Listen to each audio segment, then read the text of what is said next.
चीन के ज्यादातर सैनिक अपने माता पिता की इकलौती संतान हैं। ऐसे में मुमकिन है कि युद्ध की स्थिति में चीन के सैनिक देश से पहले अपने परिवार के बारे में सोचेंगे, और ये वो इकलौती संतान है जिन्हें उनके माँ बाप ने बड़े नाजों से पाला है। ये सख्ती के आदी नहीं है, ये मुश्किल जीवन के आदी नहीं है। इसलिए ये लोग जब सेना में आते हैं तो बहुत कमजोर साबित होते हैं, और इनके ऊपर पारिवारिक जिम्मेदारियां इतनी बड़ी हैं कि ये लड़ने से पहले अपने परिवारों के बारे में सोचेंगे, अपनी जान बचाने के बारे में सोचेंगे। और हम आगे चलकर आपको ये भी बताएंगे कि इनमें से ज्यादातर लोग ऐसे हैं जो अपनी मर्जी से चीन की सेना में आए भी नहीं है।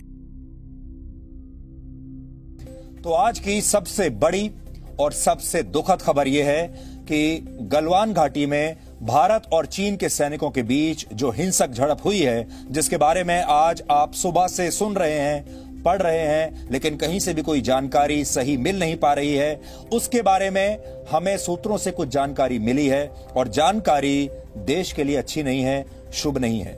इस झड़प में भारत के करीब 20 सैनिक शहीद हो गए हैं।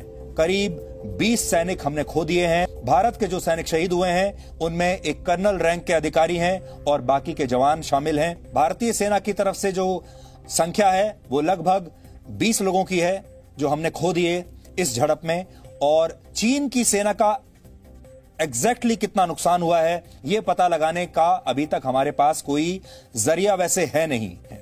थोड़ी देर में हम आपको इन शहीदों के घर भी लेकर चलेंगे और आपको बताएंगे कि इनके परिवारों पर इस समय क्या गुजर रही है, और अगर आप चाहें तो आप इन्हें श्रद्धांजलि भी दे सकते हैं हमारे साथ।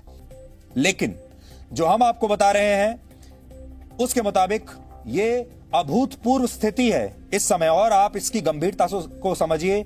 इस समय भारत और चीन के बीच स्थिति अब खतरनाक स्थिति में पहुंच गई है, क्योंकि 1962 के भारत और चीन के युद्ध के बाद ऐसा कभी नहीं हुआ, और अगर सूत्र हमारे सही हैं तो यह स्थिति बहुत ही गंभीर है। जिन्हें उनके माँ बाप ने बड़े नाजों से पाला है, ये सख्ती के आदी नहीं है, ये मुश्किल जीवन के आदी नहीं है। इसलिए ये लोग जब सेना में आते हैं तो बहुत कमजोर साबित होते हैं, क्योंकि एक ही रात में भारत ने अपने 20 सैनिक इस इलाके में खो दिए हैं, शहीद हो गए हैं, और ये बहुत बड़ी बात है, कोई छोटी मोटी बात नहीं है, और इसे ना ही नजरअंदाज किया जा सकता है। जैसा हम आपको लगातार पहले बता रहे हैं कि चीन एक ऐसा देश है जो कभी भी सच नहीं कहता, हमेशा झूठ बोलता है, अपने फरेब के लिए, अपने धोखे के लिए जाना जाता है।